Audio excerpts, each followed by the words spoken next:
Bendiciones a todos. Usted recuerda que empezamos hace 2 días este módulo con un versículo que Jesús nos dice: pedid y se os dará, buscad y hallaréis, llamad y se os abrirá. Y esta sesión de esta noche quiero que profundicemos en el tema de buscar. Hablamos de buscar diligentemente, hablamos de que tenemos que ser responsables de buscar la voluntad de Dios y de buscar el propósito de Dios de cómo interceder por un asunto. El libro de Proverbios, capítulo 25, versículo 2, nos dice algo muy poderoso. Proverbios, capítulo 25, versículo 2. Dice: gloria de Dios es encubrir un asunto, pero honra del rey es escudriñarlo. Repito, dice: gloria de Dios es encubrir un asunto, pero honra del rey es escudriñarlo. Hay muchas cosas que están en oculto y Dios las ha puesto en oculto, ¿sí? Para que nosotros diligentemente las busquemos. Dice, usted recuerda cuando Jesús dice: escudriñen las escrituras. Y hay cosas que cuando usted vemos en el Nuevo Testamento aproximadamente, son creo que 10 o 12 cosas que la Biblia menciona que son misterios. Por ejemplo, el reino de Dios es un misterio. Por ejemplo, el sistema de Babilonia es un misterio. Por ejemplo, el evangelio de la gloria de Cristo es un misterio. Entonces, cuando hay un misterio, es algo que no todos pueden ver. Es algo que solamente el Señor puede revelar por su espíritu. Pero en ocasiones somos llamados nosotros a escudriñar, a preguntar, a indagar, a buscar en lo profundo del Señor, del Espíritu, el porqué de las cosas. Gloria de Dios es encubrirlo. Dios no le da sus tesoros a todo el mundo. Es nuestra responsabilidad el descubrir los tesoros del reino, ¿sí? Hay una promesa acerca de esto en el libro de Isaías 45, fíjese. Vamos a hablar de buscar, de investigar esta noche. Isaías 45 dice, versículos 2 y 3, dice: yo iré delante de ti y enderezaré los lugares torcidos, quebrantaré puertas de bronce y cerrojos de hierro haré pedazos, y te daré los tesoros escondidos y los secretos muy guardados. Te daré, subraya eso, te daré los tesoros escondidos y los secretos muy guardados, para que sepas que yo soy Jehová, el Dios de Israel, que te pongo nombre. Y hay una versión que me parece muy, muy tremenda, en el versículo 3, cuando dice: te daré los tesoros escondidos. Esta versión dice: te daré los tesoros de las tinieblas. ¿Qué significa que Él nos da los tesoros de las tinieblas? Él nos va a mostrar aquellas cosas que el diablo ha puesto en ciudades, ha puesto sobre personas, aquellas raíces, aquellas iniquidades, para que nosotros, al ser reveladas, nosotros tomamos la autoridad de Cristo contra eso.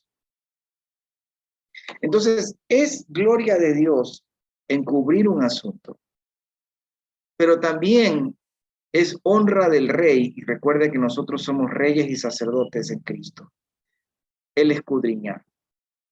Le pongo un ejemplo bien claro. Nosotros vamos a entrar en intercesión, supongamos, por un territorio. Vamos a empezar a orar diligentemente por una ciudad. Y la primera pregunta que tenemos que hacernos es: ¿contra quién vamos a pelear? ¿Cuál es el principado que hay ahí? No podemos verlo con los ojos humanos, porque uno ve con los ojos humanos cuáles son los principales problemas de una ciudad, y usted puede decir el aborto, la prostitución, el derramamiento de sangre y la idolatría, pero eso es lo evidente. Pero ¿quién es el que está gobernando allí? ¿Qué entidad espiritual? Entonces, es el Señor, al buscar, indagar en el Espíritu, es el Señor, al también investigar diligentemente, al buscar, el que nos va a mostrar qué es lo que está sucediendo allí. ¿Por qué hay un problema de pobreza en una familia? ¿Por qué hay un problema de miseria? Es el Señor. Pero nosotros tenemos que ser diligentes en buscar e investigar. ¿Cuál es el propósito de Dios para esa tierra? ¿Cuál es el propósito de Dios para Borbón? ¿Cuál es el propósito de Dios para Canoa, para Manantial, para Bahía, para Quito? ¿Cuál es el propósito de Dios para la ciudad donde estamos, en Manta? Entonces, ¿por qué? ¿Cuál fue el propósito que Dios creó en la eternidad para que se establezca esa ciudad? Cuando vamos a orar por alguien, necesitamos preguntarle al Señor cuál es el propósito de Dios, el propósito de Él para esa persona, para que se cumpla, porque es algo que ya viene escrito, pero que está encubierto. Los principados no todos los pueden ver. El propósito de Dios no todos los pueden ver. Los diseños no todos los pueden ver. Entonces, el Señor nos promete que si buscamos, Él va delante de nosotros. Él se hace cargo de enderezar lo torcido, pero también nos va a dar los tesoros ocultos, los tesoros escondidos, los secretos muy guardados por el Espíritu.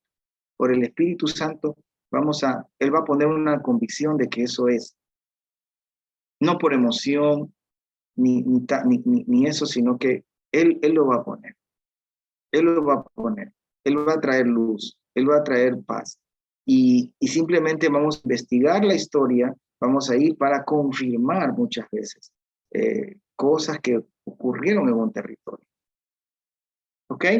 Entonces, es importante la investigación diligente.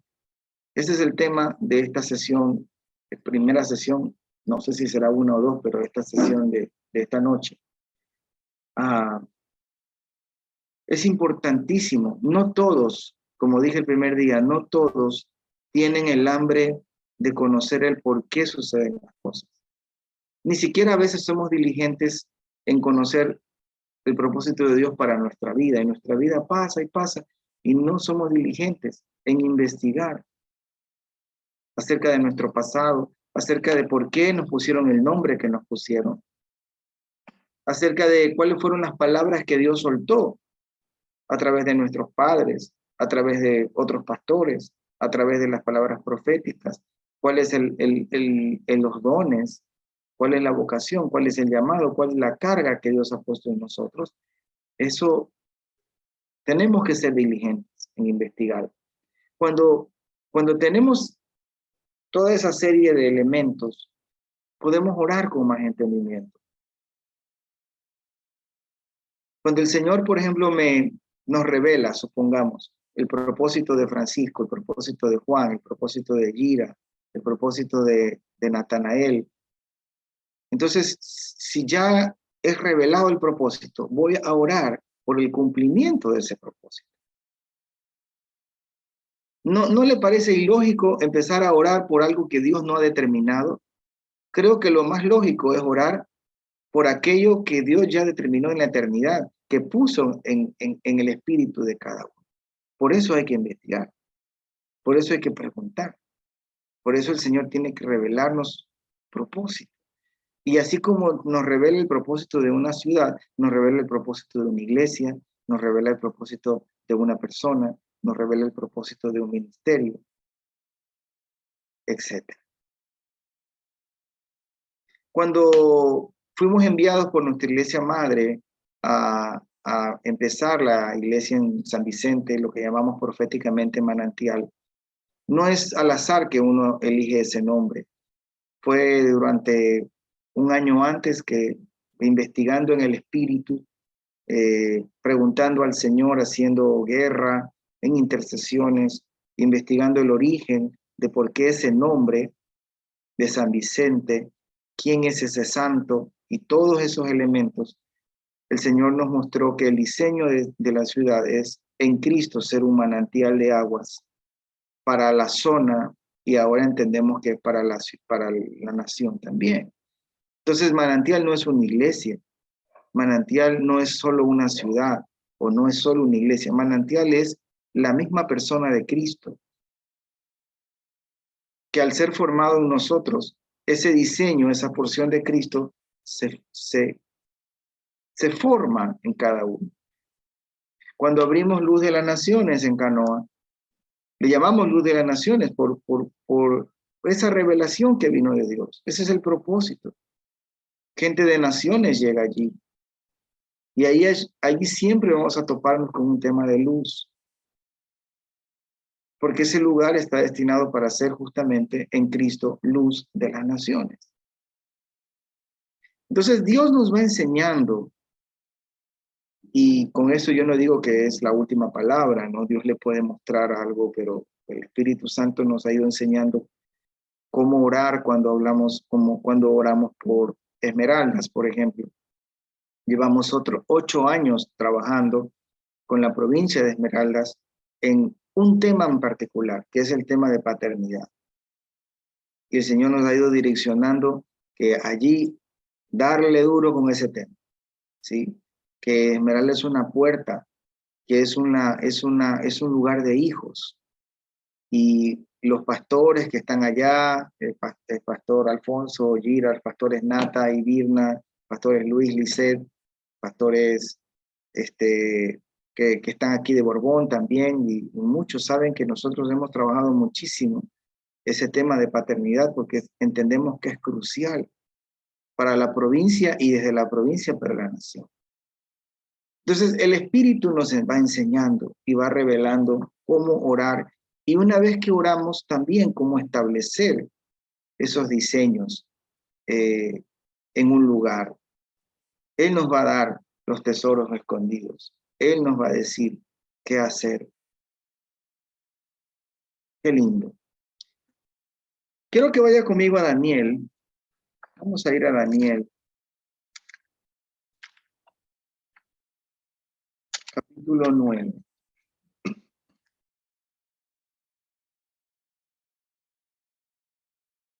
Daniel, capítulo 9.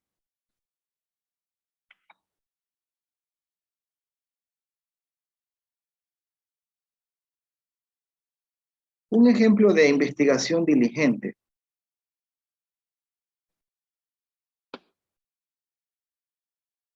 En el año primero de Darío, hijo de Asuero, de la nación de los Medos, que vino a ser rey sobre el reino de los caldeos, en el año primero de su reinado, yo, Daniel, miré atentamente, señale eso, miré atentamente en los libros el número de los años que habló Jehová al profeta Jeremías, que habían de cumplirse las desolaciones de Jerusalén en 70 años.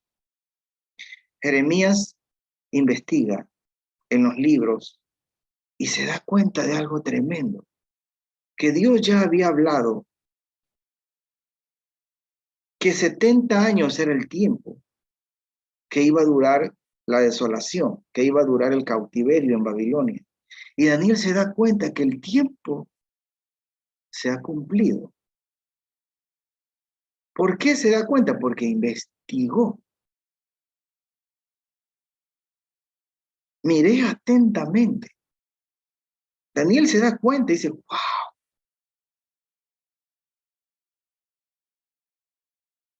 Y entonces, una vez que se da cuenta, entra en intercesión. Aunque realmente investigar ya es entrar en un nivel de intercesión. Y dice en el 3, volví mi rostro a Dios el Señor, buscándole en oración y ruego y ayuno, silicio y ceniza. Primero, la primera llave de esta noche que la vemos en Daniel es investigar diligentemente. La segunda es entender el kairos de Dios, entender el tiempo de Dios que se ha cumplido. Cuando hay un tiempo de cumplimiento, el cielo solo está esperando que declaremos la palabra y accionemos.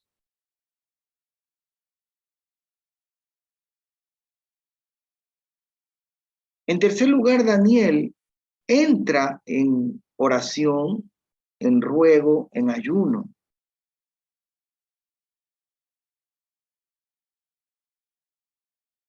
Y número 4, Daniel entra en algo que se llama confesar el pecado de la nación. Él toma el lugar del pecado de la nación y empieza a confesar el pecado corporativo. Daniel no había pecado, pero en el versículo, a partir del 4, dice, y oré a Jehová mi Dios e hice confesión diciendo, ahora Señor Dios grande, digno de ser temido, que guardas el pacto y la misericordia de los que te aman y guardan tus mandamientos, hemos pecado.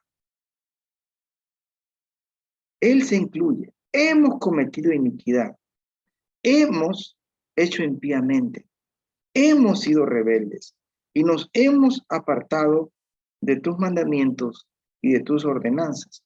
Fíjese cómo es tan específico Daniel. Él dice, hemos pecado. Número 2 dice, hemos cometido iniquidad. Número 3 dice, hemos hecho impíamente. Número 4, hemos sido rebeldes. ¿Recuerda usted que el Señor dice que perdona el pecado, perdona la iniquidad y perdona la rebelión? Daniel lo conoce muy bien, sabe cómo interceder. Nos hemos apartado de tus mandamientos y de tus ordenanzas. Versículo 6, no hemos obedecido a tus siervos los profetas.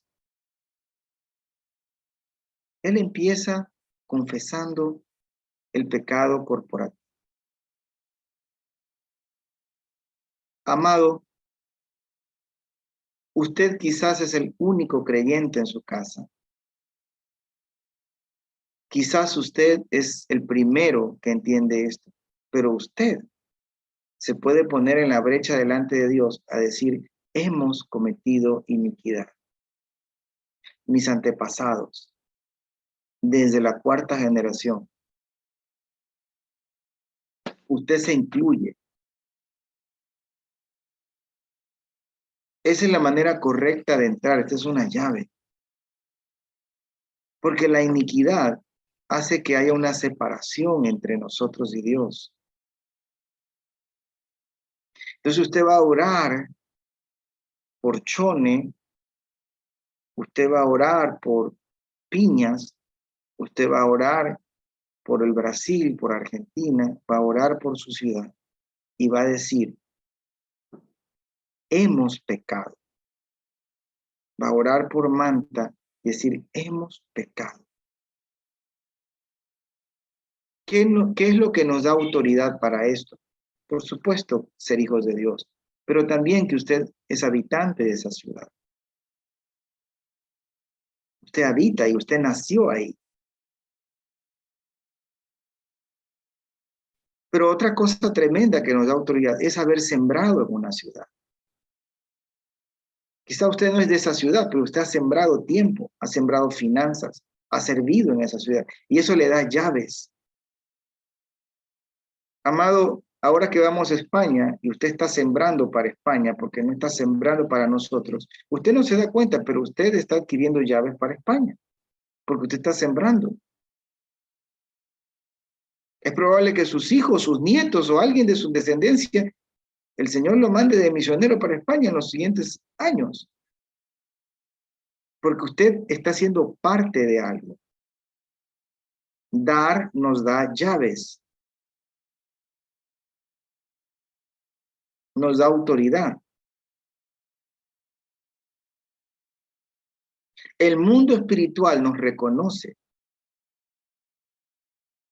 Si vamos nosotros a esos lugares donde tenemos llaves, ¿por qué? Porque somos habitantes de ese lugar, porque hemos sembrado en ese lugar, porque hemos servido en ese lugar, porque hemos orado por ese lugar. La tierra nos tiene que reconocer. Y empieza por la confesión. Amada hermana, practíquelo. Y no diga solamente, o diga, Señor, perdona el pecado de mi esposo pecador, que no cambia, o mi hijo rebelde. Usted inclúyase, hemos pecado. Si usted es el único que tiene luz en casa, hemos pecado, hemos cometido iniquidad. He permitido que en mi casa entren las tinieblas, hemos pecado. Eso es orar con entendimiento. Nehemías hizo lo mismo, Esdras hizo lo mismo. Recuerde usted que Cristo Jesús se hizo pecado por nosotros. Mm. Qué tremendo. Él mismo se hizo pecado por nosotros. Cuando nosotros vamos a una intercesión o a una guerra o nos metemos en el espíritu, estamos tomando el lugar de una ciudad. Así es, pastor. Eso es interceder, es tomar el pecado. Y entonces llevamos esa carga en Cristo, porque no somos nosotros, sino en Cristo. Es algo tremendo. Muchos de ustedes son los pioneros en su casa. Muchos de ustedes son los primeros creyentes, la primera generación. Usted tiene la autoridad, tiene la llave. Usted es quien abrió la puerta para sus generaciones. Por eso la batalla ha sido tan fuerte.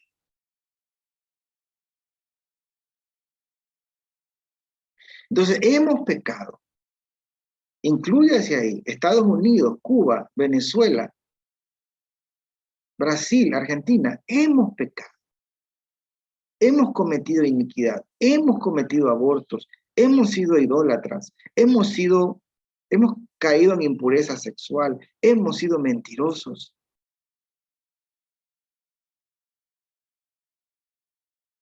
Nos incluimos, amados.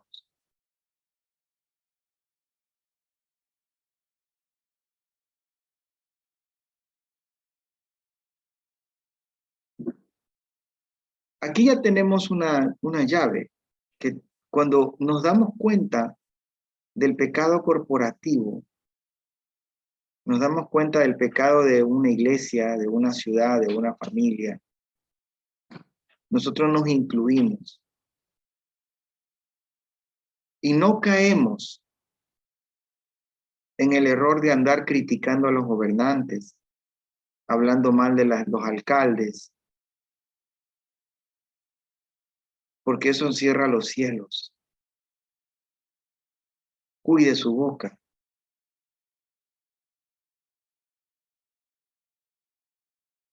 Hablando mal de los jefes, hablando mal de toda figura de autoridad. Cuando se trata de intercesión, el Señor nos mira así, corporativamente. Igual nos pasa como pastores. Quizás nosotros los pastores no hemos sido los que hemos pecado, aunque sin duda todos hemos pecado.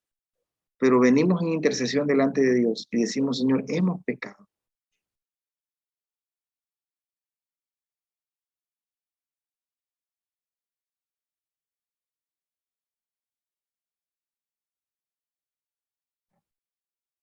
Ahora, entremos un poquito a algunas cosas en las que nosotros tenemos que ser diligentes en investigar. Se las voy a enumerar, anótelas, y espero en Dios. Oiga, cuando uno tiene una llave es para abrir, pues no, usted estamos dando llave y no puede, yo con esto usted puede pues hacer grandes cosas. No creo que quiera llaves para no hacer nada con las llaves. Investigar pecados recurrentes. Investigar el origen de los nombres. Investigar pactos que se han cometido, hablando de personas, hablando de iglesias, hablando de territorios, pactos. Hay gente que no sabe, pero quizás sus generaciones anteriores fueron ya pactó con Satanás y los demonios, con espíritus de hechicería. Y esa es la causa por la cual hay problemas de divorcios o problemas de pobreza o problemas mentales o problemas de espíritus de muerte, porque hay pactos, hay maldiciones que romper. Eso se pregunta al Señor, el Espíritu nos puede revelar, pero sin duda se investiga.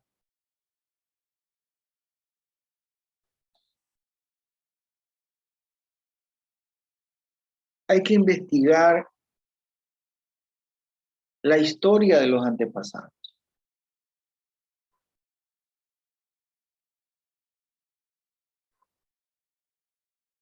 Creo que esto lo sabemos bien, pero tenemos que ver bien cuáles fueron esos errores, porque no hay persona perfecta, de aquellos fundadores de las iglesias, pues. ¿Qué cimiento se estableció ahí?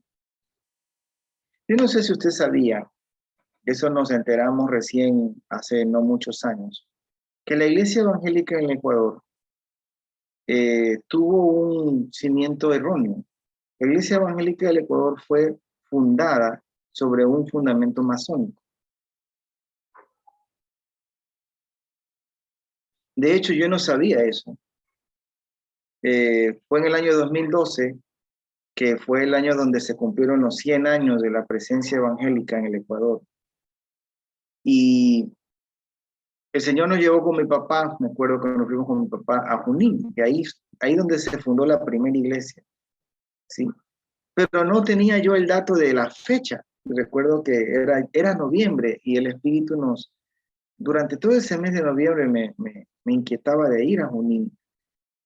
Estoy hablándole hace 10 años donde todavía uno dudaba un poco estaba empezando en esto de lo territorial. Y, y uno decía, será, no será, pero vamos.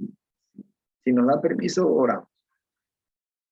Y entonces eh, fuimos con mi papá y por supuesto el pastor no tiene este entendimiento del mundo espiritual, pero nos permitió orar y oramos ahí en la iglesia, oramos en el patio, ungí ese lugar, hice todo lo que el Señor me mandó a hacer. Lo que yo no sabía era que justo al llegar a ese lugar me llega un mensaje de alguien que era un intercesor, que alguien que sabía que íbamos a ir ahí, justamente con este dato que había investigado y que había sido revelado, que la iglesia en Ecuador por 100 años tuvo un fundamento masónico, tuvo un fundamento masónico. Y sobre ese fundamento se edificaron 100 años del Evangelio. No es de extrañarse, amados, que en 100 años la iglesia llegó a tener el 5% de cristianos evangélicos. Ahora dicen que se ha subido a 15, a 18, a 16, por ahí, que sigue siendo bajo. Pero en los últimos 10, 15 años se ha avanzado más que en los 100 años anteriores. ¿Sabía usted? ¿Qué pasó allí? Hay un fundamento que fue removido, seguramente. Dios ha levantado muchos intercesores en la nación. No somos los únicos. No caemos en ese error de pensar que somos los únicos. Dios ha levantado muchos profetas, apóstoles, intercesores, sobre todo en los últimos de 20 años para acá, y ha traído al Ecuador de todas las naciones de la tierra gente tremenda, preciosa. Pero ahora se ve. Usted sabe que hace 30 años ser cristiano era cosa seria. No es lo mismo que ahora. Era un bicho raro realmente. Bueno, yo creo que una de las razones es el cimiento. ¿Sobre qué cimiento han estado edificadas nuestras familias? ¿Sobre qué cimiento han estado edificados nuestros ministerios? ¿Sobre qué cimiento han estado edificados las iglesias? ¿Sobre qué cimiento han estado edificadas las ciudades? De hecho, no hay ciudad que no haya sido edificada sobre un cimiento de derramamiento de sangre. Todas, absolutamente todas, han sido edificadas con un cimiento de derramamiento de sangre. Las aguas de las ciudades han sido pactadas, los montes han sido pactados. Y usted sabe muy bien que hay lugares claves en las ciudades. Uno de ellos son los montes, otro lugar son el lugar de las aguas,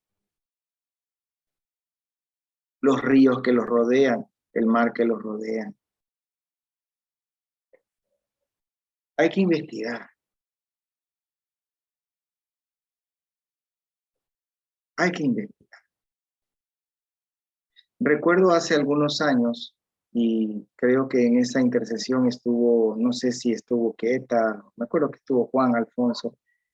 Hace unos años veíamos, el Señor nos llevó, fue la primera vez que vimos algo así del pasado, de los indígenas, acá en nuestra tierra, de los caras, ¿no? Y recuerdo que ahí estábamos algunos, y recuerdo que en esa intercesión empezamos a ver algo bien extraño. Veíamos que Dios traía con ángeles una serie de aparatos como maquinaria pesada para remover la tierra. Y si te acuerdas, ¿no? Sí, estábamos ahí. Y algunos, ellos mismos se convirtieron, recuerdo que algunas mujeres que estaban ahí sentían sus vientres como que se movía una especie de retroexcavadora, así de extraño que para ese tiempo eran, era bastante nuevo. Y el Señor y traía ángeles con todo tipo de artefactos y nos mandaba a remover la tierra, remover hasta encontrar ese cimiento de derramamiento de sangre. Y en esa intercesión hicimos lo que el Padre nos reveló. No fuimos más allá porque también para nosotros era toda una novedad empezar a ver en el Espíritu, empezar a hacer las cosas desde el Espíritu. Eso estamos hablando de hace más de 10 años. Y removimos. Años después vivimos el terremoto, que removió lo natural todo. De hecho, una persona, no sé si fue en esa o en otra intercesión, vio cómo se removía todo, cómo se removía la tierra, cómo se movía la tierra. Y entonces, mire que el Señor está descubriendo algo esta noche. Nos está hablando del cimiento.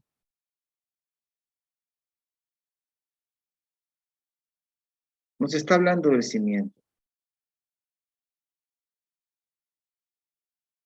Hay ministerios que su cimiento ha sido el orgullo, ha sido el deseo de figurar, no hacer la voluntad de Dios. Su cimiento ha sido religioso. Esto es muy sutil porque tú le preguntas a todo ministerio y te dice, ¿cuál es su cimiento? Cristo, de labios para afuera. O sea, pero en la práctica te das cuenta que el cimiento es el reglamento, es la ley, es la tradición, es el deseo carnal de alguien de abrir una iglesia o de abrir un ministerio por puro entusiasmo y ya no estamos para eso. O sea, gloria a Dios por los que en algún momento por puro entusiasmo hicieron algo para Dios, pero quizás no era lo que Dios quería en ese momento, por pura emoción. Y empezamos a edificar y edificar y edificar sobre la roca que no es Cristo. Nos está hablando esta noche el Señor de qué tipo de cimiento tiene nuestra vida y qué tipo de cimiento tiene nuestros ministerios.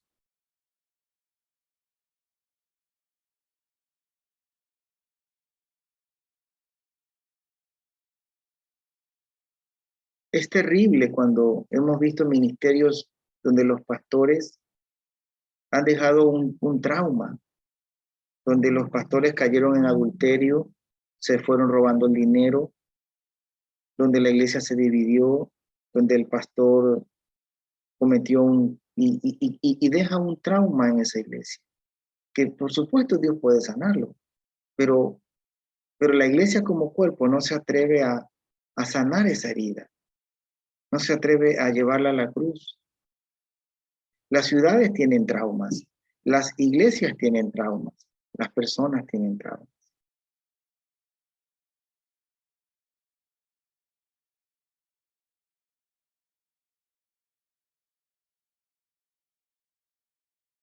¿Qué cimiento tenemos?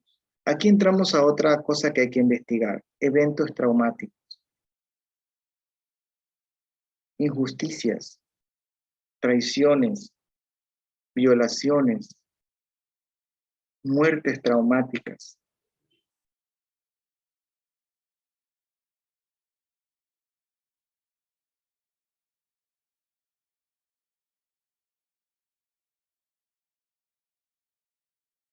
Para orar con entendimiento. Amados, quizás algunos de nuestros hijos no terminan de llegar a Cristo porque tienen dolor. No porque sean rebeldes, sino porque tienen dolor no sanado. Y ese dolor tan profundo de algo que sucedió tiene que ser sanado. Con eso no le echo la culpa ni la responsabilidad a nadie. Cada quien es responsable de su propia vida.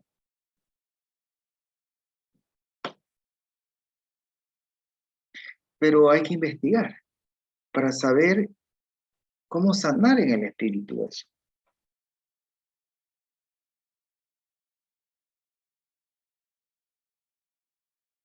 Encontramos la realidad que hay muchos hijos de líderes, de pastores, que tienen dolor contra sus padres, dolor contra la iglesia, porque sus padres no les dieron tiempo. Porque para sus padres siempre fue más importante otra persona, el ministerio, la iglesia, que ellos no los cuidaron.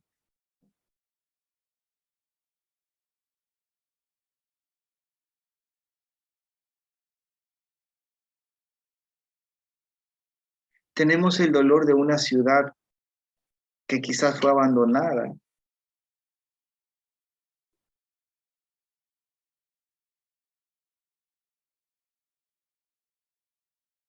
que quizás se sintió desnuda, desprotegida.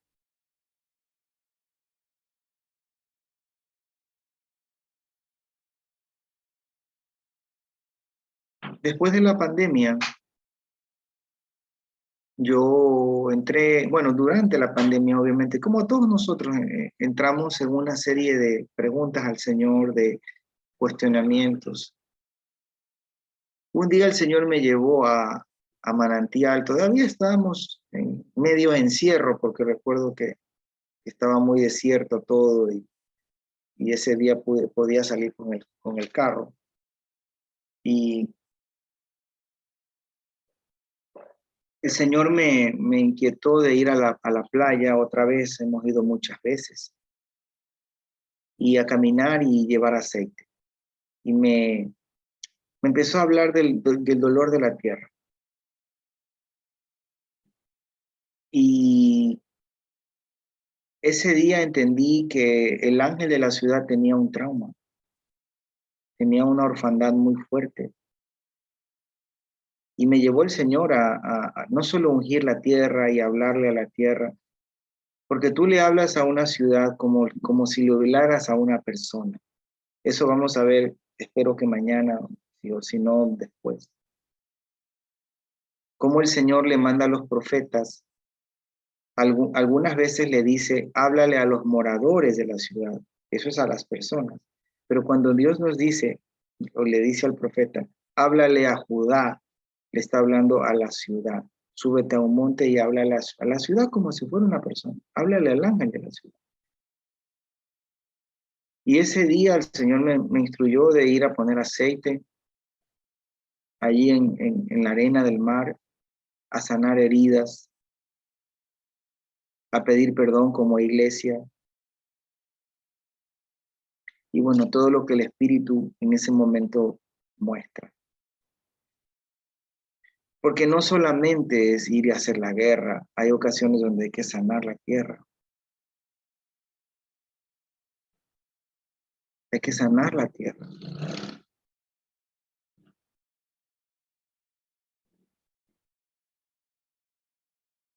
Hay que investigar. Es importante que nos reconciliemos con nuestros padres. Es importante que nos reconciliemos con nuestros hermanos, con nuestros hijos, porque eso sana.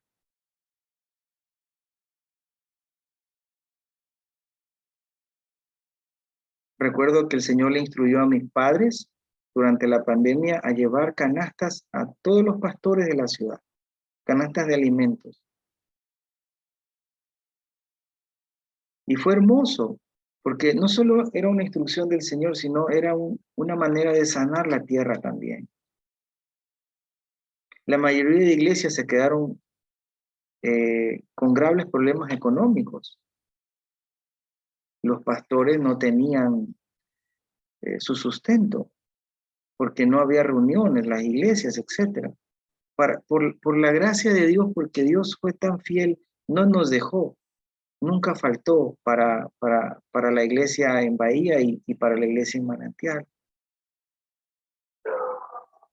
Y entonces Dios le instruye a mi papá de mandar las canastas, hablo de los pastores, también hermanos de la iglesia, pero sobre todo los pastores, porque son los príncipes de Israel en las ciudades.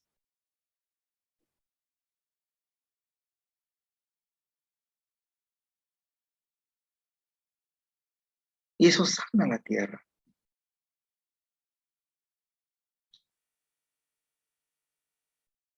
El Señor nos está hablando de cimientos y nos está hablando de sanar la tierra.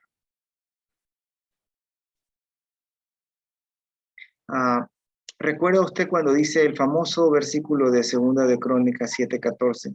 Habla de confesar los pecados y se humillar en mi pueblo y confesar y se convirtieron de sus malos caminos. Yo iré y sanaré su tierra, dice. Perdonaré sus pecados y sanaré su tierra.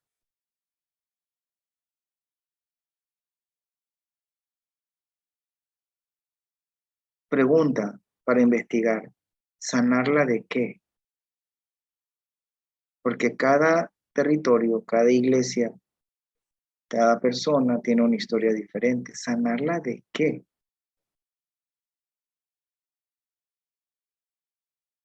Eso es más o menos como que yo voy a orar por alguien y digo, Señor, sánalo, pero no nombro la enfermedad porque no sé cuál es la enfermedad. Yo creo que para ser más estratégicos y más específicos debemos preguntar cuál es el problema ahí. No sabemos de todas las ciudades, tenemos pistas de algunas, de Quito, de Esmeraldas, donde Dios nos ha llevado ahora en Manta y ciertas pistas de ciertos territorios.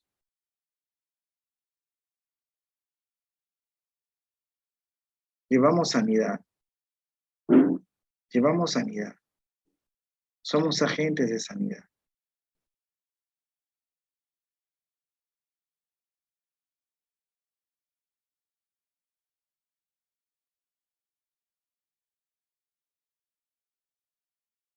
Yo voy a parar aquí y entremos ahora a orar por estos dos temas. Entremos a orar por cimientos. Mire, cuando Dios remueve los cimientos, todo se remueve.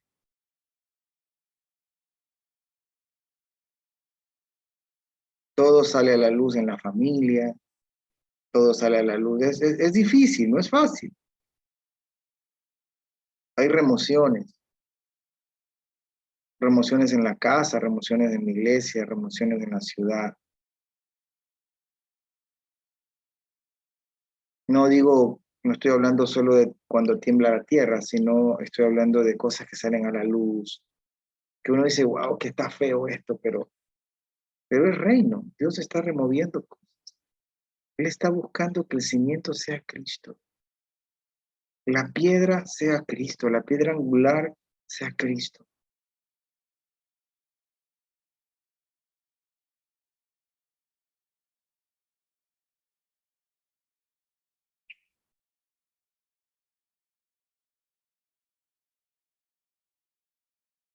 Así que cierre sus ojos, vamos a entrar en el Espíritu.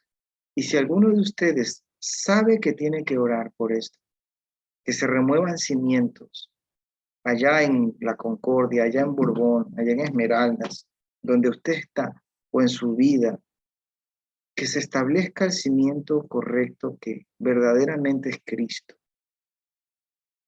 Que se quite todo cimiento de religión, todo cimiento de derramamiento de sangre, que sea retirado todo cimiento de idolatría, de orgullo, y que la piedra que es Cristo, la roca,